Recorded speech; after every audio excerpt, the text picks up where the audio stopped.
There is a red light. There is a red light. I see it. I bet we're not going to make that mistake again. Well, I think maybe if we make that a part of our intro, maybe we won't. Hello, everyone, and welcome to the Best Book Club podcast. I'm Jen. I'm Shanna. And today we are going to be talking to you about how 2020 impacted our reading and what we're hoping that our reading will look like for the coming year. But first, let's catch up. What's new with you? And what are you reading? Well, I mean, if I'm going to be completely honest, this is pretty much it. This is all that's new. Yeah.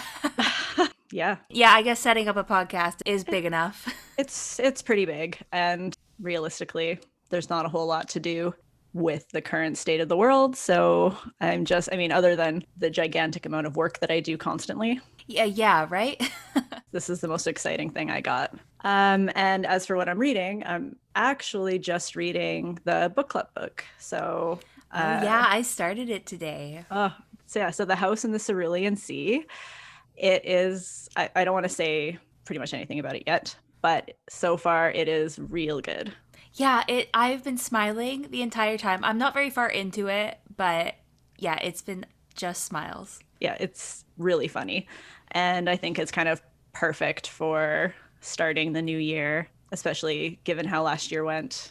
Yeah. I think starting this year a little bit different is what we need. So yeah, it seemed like it had a positive tone to it. Yeah. And I think they're probably going to be dealing with a little bit of heavier things because they're talking about children in an orphanage. But yes.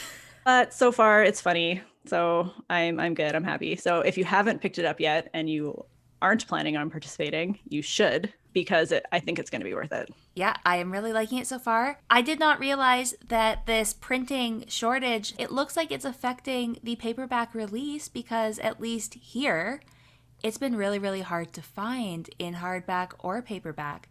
So I am hoping wherever you guys are, if you like to read physical books, that you are having an easier time finding it. But the ebook, is easy to find, or there's also an audiobook format. I've heard from one person so far that they're like, if I can find a copy of it, I will participate. And I was like, yeah. Good luck, because there are none. Yeah, it's got to be because of this printing thing, because it was a big book last year. The bigger bookstores would have had a box in the back ready to go for the release, I'm sure. So there's got to be something bigger going on there. What's new with you? Oh, just momming around. My boy needed to go to the doctor today, which is fun during COVID. So that was a whole morning, but he's fine. It's all good. We got some ointment. But yeah, sitting in a waiting room is how I started the book today. Well, that's what books are good for. Yes, I love my little e-reader for exactly that reason. And what I'm reading, I am almost done, Piranesi, which has been really good. It's really weird, and it's not really what I expected it to be, but in a good way. And the audio's been great. It's got like this culty undertone to it that I wasn't expecting. I thought it was going to be more mythology, which it does have a lot of that, but yeah, it's got this whole cult story that's really intriguing. So I'm loving that. Nice. I've been wanting to read that for a while. Oh, yeah, I think that you will like it. I don't know. I'm really liking it. But yeah, otherwise, I'm still reading Devil in the Dark Water. I'm still loving it. I'm just slow. And yeah, then Cerulean Sea. Yeah, usually I have more than one book going, but I haven't been able to get into any audiobooks lately. I think just because I've been listening to podcasts in preparation for podcasting. So yeah, no audiobooks for me, and I'm perfectly happy with my Kobo at the moment, so no physical book over here. Okay, so let's get into it. How was your 2020 reading life? I think that everyone can agree that 2020 was sucky. Yeah, what it was. And probably just varying levels of difficult for everyone in the world. Where we are, there's not a huge amount of cases. We're not in any huge crisis, but it's definitely impacted our lives. Yeah, it's been pretty good where we're at, but it's not like we've all gotten off scot-free. I know you're a small business owner, so Yes. that's gotta have sucked. Yeah, so it's definitely impacted me that way. But I mean, no one I know has gotten ill or. Oh, well, not to brag, but my uncle had COVID, Oh, so yeah. yeah. He's fine. He's Congratulations. good. Yeah, Yes, don't worry about him. He is on the mend. very good. Very good. Yeah, I guess I know a few people, but no one that's been seriously ill. So I feel pretty grateful about that. Yeah, it's been lucky that way. Yeah, for sure. Anyway, so as far as my reading goes, I started out the year pretty strong, and then COVID hit. And suddenly I found myself not being able to read anything at all. And I was completely glued to COVID news. I tried reading, like, we went into lockdown for a few months, and I thought, well, this is going to be the time where I read a lot of books. And I'm going to finish writing my book because I'm writing one. And I literally did none of that. I just watched the news and read the news, and that was it. It took up a lot of mental space. Yes, it did. It was not a successful 2 months of reading time that I thought I was No, going to get. no, but to be fair, we were in for a pretty rough reading year, anyways, since we both had babies This is true. at the beginning of the year. Yeah, my little girl was born in February.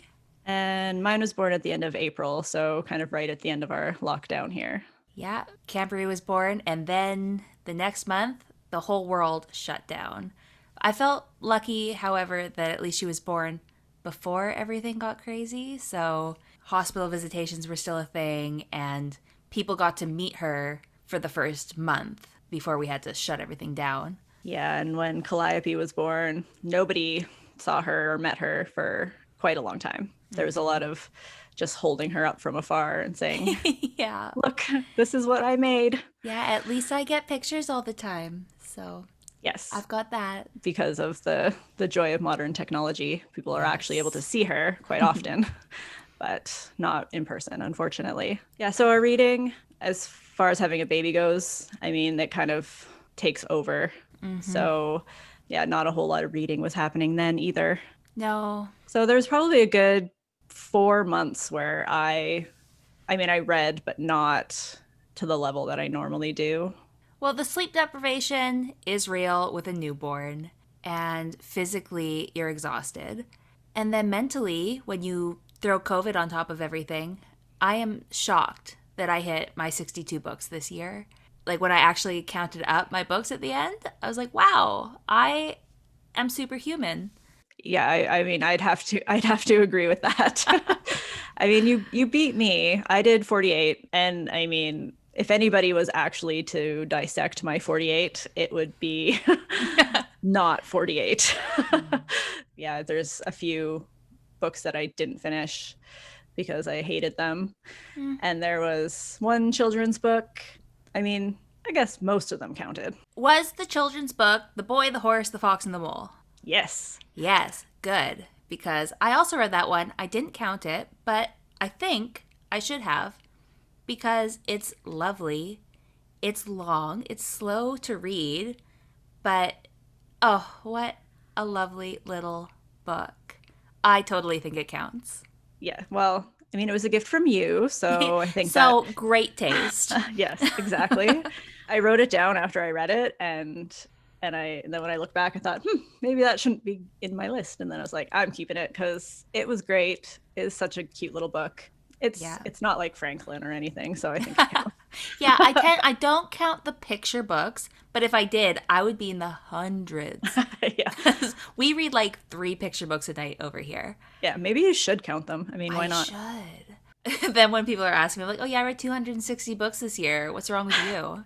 Well, I have seen a few people who have numbers like that. Well, I tend to think with like novellas and things like the graphic novel or the children's book that it's silly not to count them at a certain point. I read, like 900-page books and they don't count as more books. So it all evens out in the end. Yes. Yeah, that's true. That makes sense. It evens out. I mean, maybe not the kids' book. Maybe that was a stretch, but You just got to read one really big book and then you're good. I mean, there's no trophy for reading 50 real live books. Unless you buy your own trophy, which I am I mean, considering. maybe we should get a trophy and just if you reach your goal, you get one. Trophy, merit badge. Yes. Last year, we both completely dropped our reading challenges. Yeah, I was supposed to do the Book Riot's Read Harder challenge, and I did 2 books. One was a book club book. One was a graphic novel that I picked up in my midwife's office over a few visits about postpartum depression. It was really good, but those were the only 2 books. And then COVID hit, and I thought, yeah, no, I'm not doing this anymore. Yeah, it was definitely an extra challenge level that most years I am totally into. But last year it was absolutely too much. And I have the Pop Sugar Reading Challenge printed out for this year, and it's on my fridge, and I still haven't decided if I'm doing it or not. I do enjoy diversifying my reading, and the challenges really let me do that, but also I think that this is going to have to be another year of being really gentle.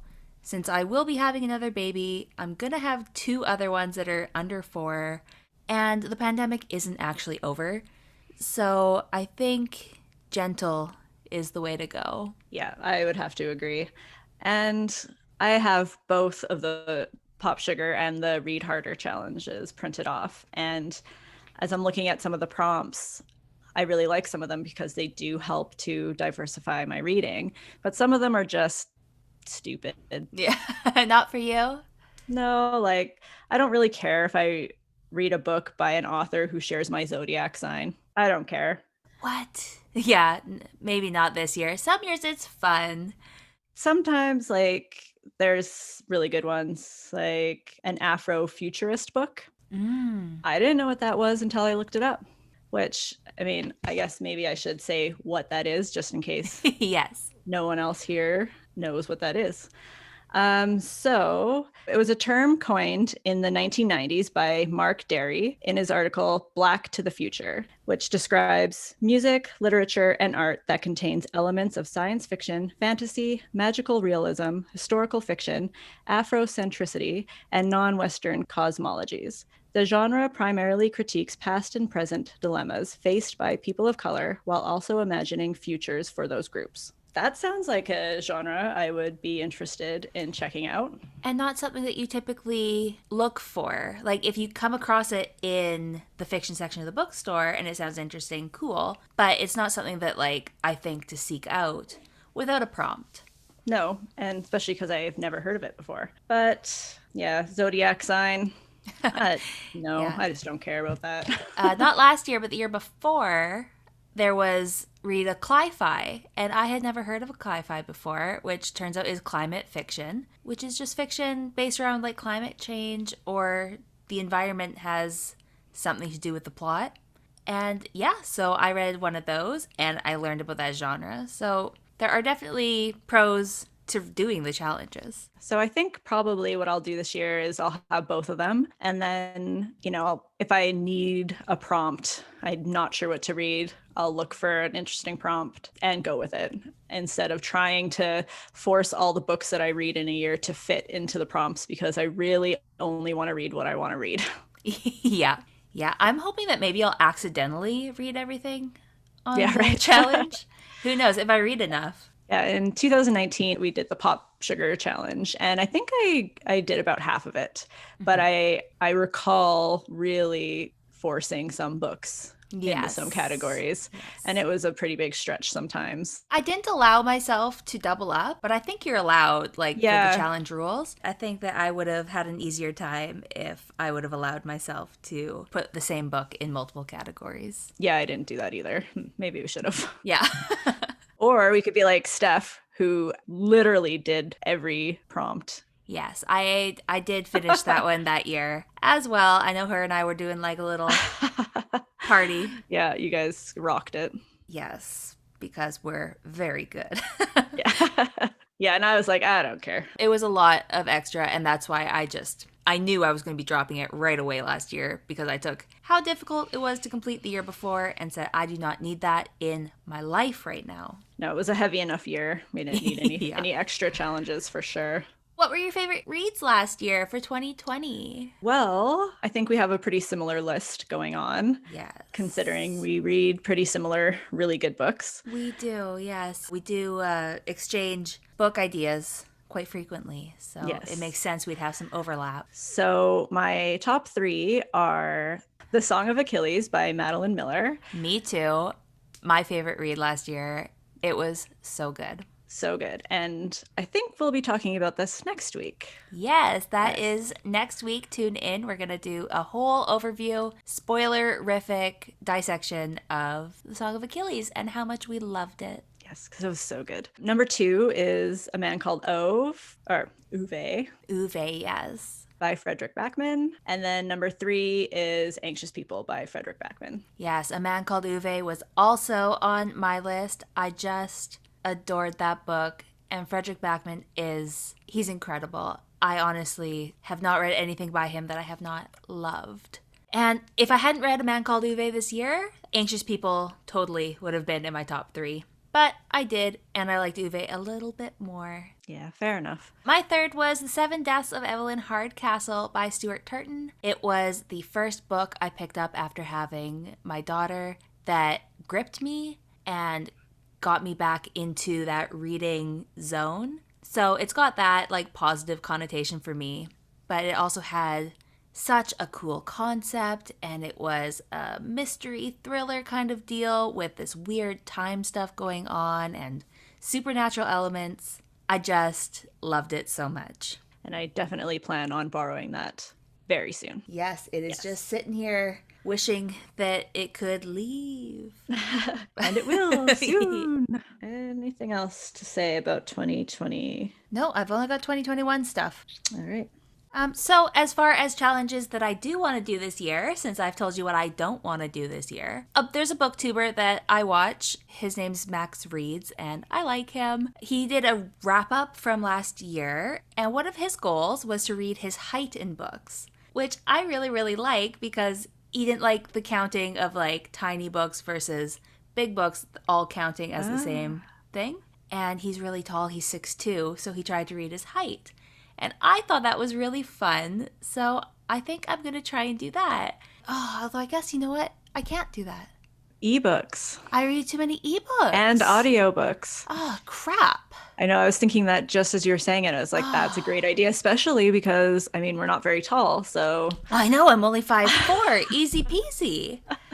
Damn it. I mean, I guess you can read 5'4" worth of physical books, and that's a challenge. That will be a challenge. Let's see how I do. I might only get up to my knees, but yeah, well, crap, I didn't think about how short, well, I did think about how short I am. I didn't think about how I read so many different formats. Boo. Well, anyways, don't worry. I have another idea. This person, I just saw a post in like a thread on a group where they put $1 into a jar every time they finished a book. And then at the end of the year, they had $50 to $100 to go book shopping. And then you can just go and guilt-free spend that book money on books. So I thought that's a cute little fun way to save and motivate to read more. And then you get books at the end of it. So I can't see a way to lose. Yeah, I'm so in for that. I mean, $1. I think I'm going to up the ante. I don't know, do like a toonie. Ooh, did my Canadian just show? Yeah. It'll be so nice at the end of the year to like just go and splurge. Yeah, I'll join you on that one for sure. Perfect. Oh, and then there's one other thing that I would like to do this year. My boy is going to be 4 in June, and I feel like he's old enough that we could start reading a longer form book together at night. So nothing too crazy, but I'd like to find like a chapter book or something to start getting us cuddling up and reading a longer story together. So if him and I could do just one, that would be great. I remember reading The Hobbit with my mom when I was little, and that was like, that's where my love of reading started, was with The Hobbit and cuddling up with her and my brother and listening to her read. So I would like to recreate that with my boy. And I don't know, I'm hoping it's not too early. He's pretty young. It's worth a try. I mean, I guess worst case, all he remembers is hanging out with me. Yeah. That's not so bad. Yeah, no, that's definitely a great idea. Yeah, anything else for 2021 that you're wanting to do? Well, yes. One thing that I really want to do this year is I want to throw out the challenges like I've been saying, and I want to try to read all of the books on the long list for the Women's Prize for Fiction. Oh, yes. I don't know even how many books are on the long list, so we'll see. Yeah, I guess if it's 50 books, it might be a little long. We'll see how many there are. This isn't something that I've kept track of over the years or anything, but just in doing the research for The Song of Achilles and Madeline Miller and finding out that she won this prize for The Song of Achilles, it's just made me realize probably how many books that I've been missing out on all along by not following this. So the long list gets announced on March 10th. So I'm definitely going to check that out. The short list is announced on April 28th. So definitely I want to read all the short list. And I will live vicariously through you because I have such a hard time with heavier books, especially books with any children in them. If anything bad happens to a child, I just have to duck right out of it. Yeah. I know that you are a lot better with that stuff than me. So you can vet the list and let me know what is worth it for me to pick up that I'll actually be able to read. Yes, I will definitely let you know. Within that, I also want to read the winner from last year, which is called Hamnet. Depending on where you are, Hamnet and Judith, different titles for different areas, which there is a death of a child. So I'll read it first. And I'll let you know. I mean, they die, I think, of the plague. So I don't know. Maybe not plague years the year to read it, but maybe not. But I'll read it first and I'll let you know. I have heard great things about that book and I do want to read it. But yeah, I heard that it's like Hamlet's son dying. And I don't know. I can read things where things happen to children, but I just have such a high sensitivity to it that, yeah. Yeah. You check it out. You let me know. I love that at our other book club, because we're in so many book clubs, guys. But at our other book club, everybody just gets together and talks about what they've read in a month. And they've gotten to the point where they can just say to me, it's not for you. Don't bother. And it's really helpful to me because then I don't bother. What's the point? I'm just going to be mad or sad. You don't want to be any of those things. I really don't. No. Yes. So I would like to read the winner from last year, and I'll definitely read the winner from this year. And I'm going to try to read at least the whole short list, if not the long list. So I guess that's a pretty good challenge for the year. That's great. Yeah. I've seen people do that with the Man Booker. Yes, me too. And I don't know, maybe we don't want to read the Man Booker. We want to read the women's list. Yes. Yeah, the winners of the Bookers, I'm never really drawn to those books. I don't know. I have the winner. I don't remember what it's called, but I did request it from the library, the winner of last year. So we'll see. Yeah, and I'd also really like to try out some more nonfiction. Oof. Yeah, that's rough. I can only really read nonfiction on audio. I don't know why, but that format, it's like podcasts. I take that information in better if I'm listening to it. If I'm reading it, it's like reading a textbook. Yeah, and I've definitely found that too. Usually I do audio. Maybe I'll do audio. I don't know. I've got a few coming in from the library on my e-reader, so we'll see if I can slog through them. Hopefully not slog, but there's one in particular that I really do want to read. So the top of the list is called Cassandra Speaks: When Women Are the Storytellers, The Human Story Changes by Elizabeth Lesser. So as far as I know, she kind of takes all these super popular stories and myths over time and talks about how they are written by men for men, and it's a problem. How that affects women and society. So I'm pretty excited about that one. So I'm hoping that physically reading it is going to be successful, but I might have to switch to audio if there is one. Definitely let me know how that goes, because I want to read that one as well. I remember you telling me about it, but I would definitely just go straight to audio for myself. Yeah. I didn't read too much nonfiction this last year. I read a couple. I read Invisible Women, I believe it was called. And I also read the Jackie Chan biography. Right. So those were nonfiction. I read Ali Wong's book. Definitely the majority of my list was fiction. Yeah. Always is. There's usually only one or two nonfiction. Oh, actually, I read, what's his name? The late night host. Trevor Noah, his Born a Crime was phenomenal. I listened to it on audio. I highly recommend it. Such an intense story. His life is so interesting, and he reads the audiobook himself. So I really like when the author reads the audio in nonfiction. It was really, really great. You should read it. Okay, I will. Do you have any must reads for the year? Whew, I have not been as good as I usually am at knowing what is coming out, but there are a few that I know we're both excited about. Yes. So there has been this series that we started in book club that now, going to our third year, the third book is coming out. It's by Bridget Kemmerer. Kemmerer? The one that's coming out is called A Vow So Bold and Deadly. It's the third one in the Cursebreaker trilogy. It is a retelling of Beauty and the Beast. At least the first one is. It is its own thing by book 3.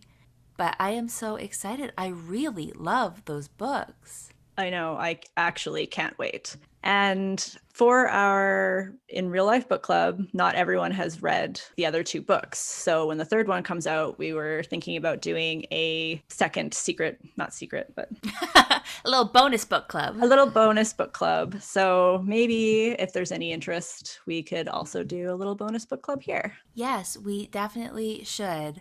Partly because I have a pretty good feeling you and I aren't going to shut up about it for a while anyways, so why not put a microphone in front of us? Yep, may as well. And we've done it a few times where we do like an extra book. I know with Taylor Jenkins Reid, we read The Seven Husbands of Evelyn Hugo, and that month as like a bonus side book, everybody read Daisy Jones and the Six. Yeah. So the actual book club book was Evelyn Hugo plus a side of Daisy Jones. Yeah, it's recommended reading anyways. Yes. Speaking of Taylor Jenkins Reid, she has a new one coming out that I am so excited about since I have loved the last 2 books by her. Did you know she has more?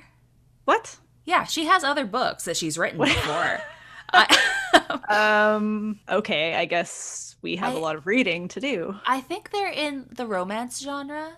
Okay. Yes, which is why I think that they haven't been on my radar. But when I was researching her books, because I have a few authors that I just like Google every month to see if they're going to give me a book or not. And she, after the last 2, has made my list. But yeah, so she's got other like backlog books we could be reading. But she's got this one coming out called Malibu Rising. It comes out, the end of May? It's a historical fiction set in the early 80s about these 4 famous siblings, and they have this big pool party in their Malibu mansion. And I don't know, drama ensues. It's so funny because that description makes me think, no, thank you. If I hadn't read her before, I would totally agree. Yes, exactly. Having read Daisy Jones and Evelyn Hugo, I'm like, whatever she does with that is going to be amazing. She is so great at putting characters, even characters that she doesn't write to be likable, I still care about them. Yeah, there is definitely quite a few characters in her other novels that I'm like, oh God. Right. But I love them. I love them so much. Yeah, they were great. I cry in books because I'm a big old sap, but I was sobbing when I read Evelyn Hugo. I haven't really cried like that in very many books, so. I hardly cry ever at all. But, and I didn't cry in that book either. I don't know what I'm saying. But I did cry in some other books. But, we won't get into that. But not that one. I know. Not that one. But, it broke me. And then we go into book club, and everyone's like, yeah, no, I didn't cry. I was like, what? Are you all made of stone? It was very good. It was gorgeous. It was fantastic.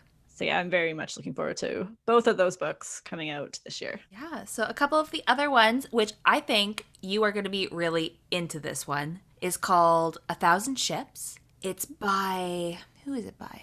Natalie Haynes. The blurb says for fans of Madeline Miller, which is how to get me to read anything. Yes. And she blurbs it, which also, like, that's part of why I read The Mercies, is Madeline Miller told me to. Yes. And I said, okay, Queen, whatever you need me to do. Whatever you say. Yeah, I will read this book for you. Yeah, so it is about the Trojan War, but from the point of view of all of the women involved. Ah, yes. Yes, please. I thought that would be right up your alley. So yeah, it's all of the women who were affected in like the villages, so like all the way up to Helen and the three goddesses who I guess had a fight that started the whole dang thing, down to just like normal women and how their lives are affected. Yeah, that sounds amazing. Yeah, so it comes out at the end of this month, January 26th.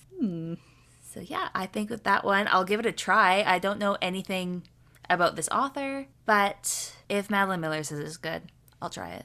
Yeah, and after reading Madeline Miller, now I have a total hard on for Greek mythology. Yeah.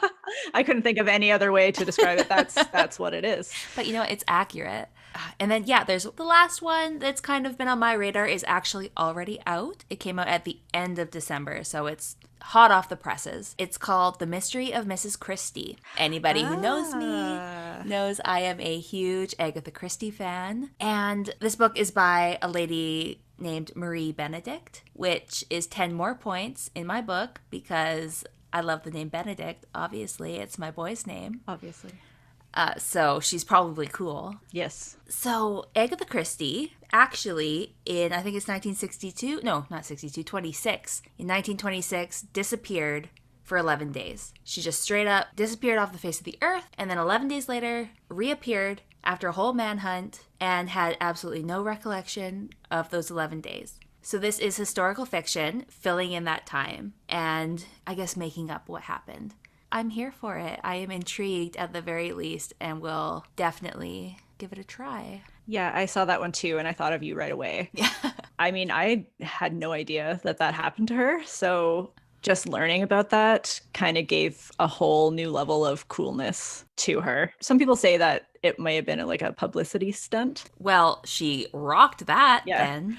I mean, probably not. That seems kind of extreme. Yeah. I mean, having amnesia is also kind of extreme, but I read that it was after her husband asked for a divorce. Oh. So maybe she's really, really dramatic. I don't know. Yeah, but I don't know. I would love to see what this lady comes up with to fill in that time. I don't know how much of it is going to be based on actual facts around the whole case and what's just going to be her spitballing. But I think it'll be an interesting thing to check out. And I want to learn more about Agatha Christie's actual life. Yeah, totally. That's super interesting. Mm-hmm. How about you? What are you picking up this year? I mean, other than the women's prize books and those two that we talked about, I really don't have anything too interesting on my radar. But while I was looking at some new releases coming out, I did see a couple that kind of piqued my interest. One of them being Walking with Ghosts by Gabriel Burns. But literally the only reason why is because he played Professor Bear in Little Women, which I have not seen or read. I Okay. know. Can you believe I haven't read Little Women? What's wrong with me? It's okay. It's not. I'll try and fix that this year. Yeah, do that this year. But anyways, he plays opposite Winona Ryder. And their kind of relationship when I was younger, I just thought was so cool. Even though he's like this old professor and she's young. I have opinions there. Yeah. It was kind of creepy. Yeah, it was. If my Dark Vanessa has anything to say about it. Professor Bear is a gentleman. He is very, very nice man. So, Good. But anyways, that's literally the only reason I was looking through and I thought, oh, look at him. He's so cool. And I was like, I don't know anything about him. Why would I want to read his book? It's like a memoir. It's I don't know. I told you I read Jackie Chan's memoir Yeah, last right. year, right? Like And it was good. You don't regret that. I don't. I really don't. Yeah. My poor friends had to listen to me talk about Jackie Chan for like a month straight. But it was interesting. Yeah, they know a lot about Jackie Chan now. Yeah, I was fine with it because I probably don't plan on actually reading that book. So Don't worry. If you ever have like a Jackie Chan trivia night, I got you. yeah, you're invited. And then the only other one, actually, it's called Nick by Michael Ferris Smith. And it takes the narrator of The Great Gatsby, Nick Carraway, Ugh. and it tells his you will read that book again. I will try. I will try. I DNF'd the hell out of The Great Gatsby. Oh, But I love it.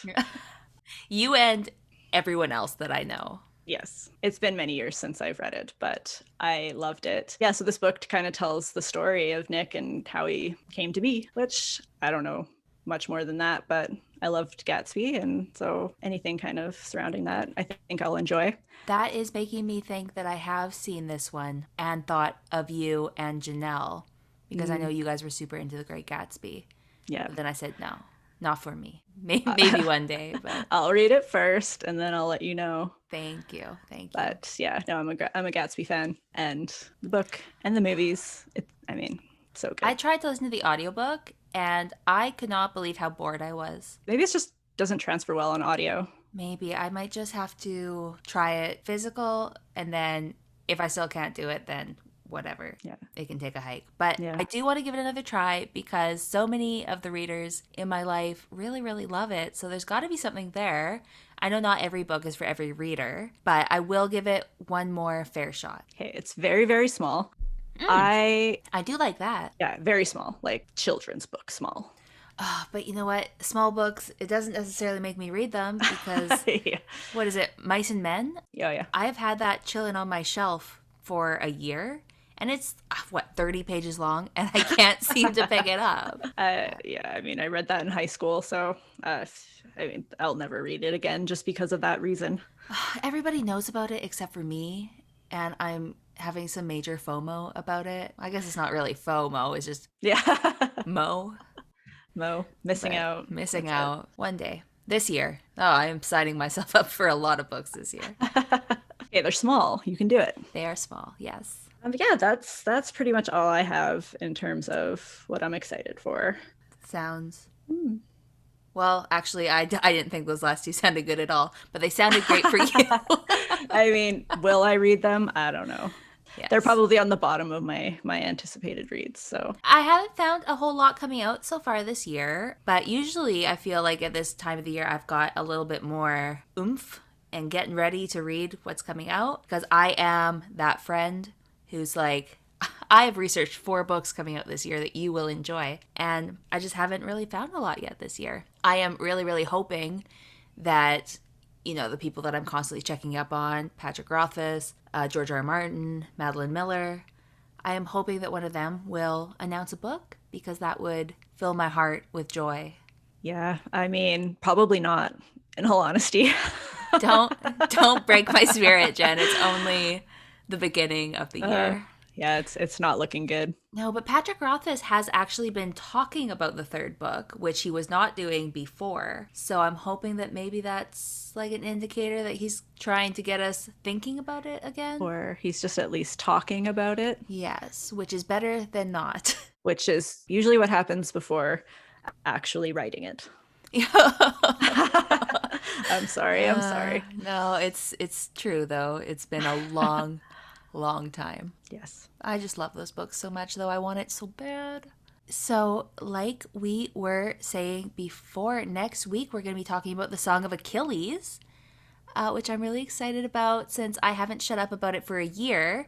So having like a dedicated hour of my life to just gush about it will be great. Yeah, I'm pretty excited about that. If you've never read it, pick it up, read it really fast. You will because it's great. I couldn't put it down. Or if you're really slow, the podcast will still exist when you're done.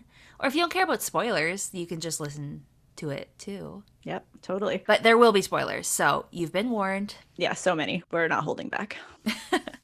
Okay, well, another thing is next month, the way that our book club in real life works is 6 months of the year, we've got 6 regular book club members who each have their own dedicated month to pick what book everybody reads.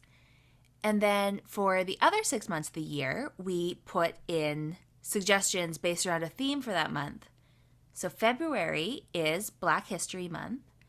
And we would like some suggestions from you guys for what you think we should put in. Have you thought at all about what you're going to put into the draw? I have not actually. I have no idea. I should probably get on that.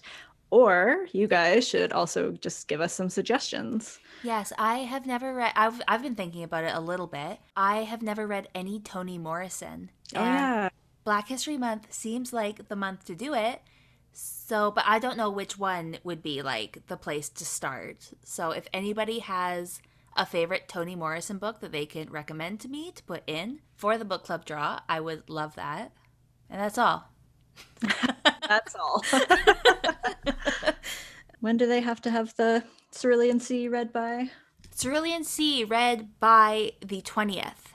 Most months, the book club book will be the last week of the month, but I messed up and I did it a week early, so sorry about that. But I believe in you guys. I believe in me. We can do it. Yeah, you can do it. It's so good. Pick it up. By the 20th, anyways, is when you need that read by. Yeah, so give it a read and then reach out to us, whether that's on our Facebook page or on Instagram or even by email. We have a website. You made a Twitter, didn't you? I made a Twitter. I'm putting stuff on it. I don't know anything about it or if anyone can see it. Maybe Twitter isn't the place to tell us about it, but we'll try. Yeah. I mean, everywhere we're kind of best_book club. So, I mean, you can try to tweet me. Probably Facebook, Instagram, email is your best bet. Yes, that is probably the way to go.